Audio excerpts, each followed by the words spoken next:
பாரபட்சம் இருந்தாலோ அலட்சியம் இருந்தாலோ ஒரு கிரீன் பேட்ஜை எடுக்கலாம். அருண் அப்படிங்கிற கண்டஸ்டன்ட் அவரை மார்க் பண்ணிட்டு குதிக்க போறார் கேர்ள்ஸுக்குமே தெரியும். தலைவரான அடுத்த நாளே கேப்டன் பதவியிலேருந்து இறங்குறாங்க மஞ்சரி. பிக் பாஸ் ஒரு டாஸ்க் கொடுத்துருக்காரு. என்ன அப்படின்னு சொல்லி பார்த்தீங்கன்னா, அவங்களுக்கு ஒரு 3 கிரீன் பேட்ச் கொடுத்துருக்காங்க. சரியான காரணத்தை சொல்லி அந்த கிரீன் பேட்சை ஒவ்வொன்றா வந்துட்டு எடுக்கலாம் ஹவுஸ்மேட்ஸ். ஸோ அதுக்கு சரியான காரணம் வேணும். முத்து வந்துட்டு அருண் கிட்ட மார்க்கிங் பண்ணுறாங்க அப்படின்னு சொல்லி பயங்கர ஹார்டாக பேசினாங்கல்ல மஞ்சரி, அதை ஒரு காரணமாக வச்சு தலைவருக்கு அது அழகில்லை அப்படின்னு சொல்லி ஒரு பேட்சை எடுக்க வச்சுட்டாரு. 2வது பேட்சுக்கு தின்னுட்டி நம்மளுடைய சாச்சனா வராங்க. இவங்களே 3D தான் பிக் பாஸ் வீட்டில் குப்பை கொட்டிக்கிட்டு இருக்காங்க. இவங்க என்ன சொல்கிறாங்கன்னா, ராணுவ வந்துட்டு எகிரி குதிக்க போகிறாருன்னு எல்லா பொண்ணுங்களுக்கும் தெரியுமா. அப்படி இருந்தாலும் அதை பர்சனலாக எடுத்துக்கிட்டு ராணுவ கிட்ட ஏன் பர்மிஷன் கேட்டு உள்ளே வரலன்னு கேட்டாங்களாம்.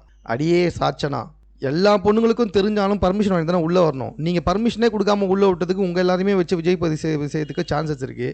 அப்படி இருக்கும்பொழுது நீ இதெல்லாம் பேசுகிற அப்படின்றது தான் வந்துட்டு ரொம்ப ஆச்சரியமாக இருக்குது. ஸோ சாச்சனாவால் அவங்களோட 2வது பேட்சும் போச்சு. 3வது பேட்சும் யாரோ வந்து சொல்லியிருக்காங்க போல். ஸோ அதனால் 3வது பேட்சுமே போச்சு. ஏன்னா பயங்கரமாக அழுகுறாங்க நம்ம மஞ்சரி. ஸோ மஞ்சரி வந்துட்டு கேப்டன் பதவியிலேருந்து இறங்கிட்டாங்க. இதுதான் 3வது ப்ரமோ. இது குறித்து உங்களுடைய கருத்து என்னன்றதை நீங்கள் கமெண்ட்டில் தெரியப்படுத்துங்க. மேலும் பிக் பாஸ் சம்பந்தமான செய்திகளை தெரிந்து கொள்வதற்கு நம்ம 60 செகண்ட் சேனலை சப்ஸ்கிரைப்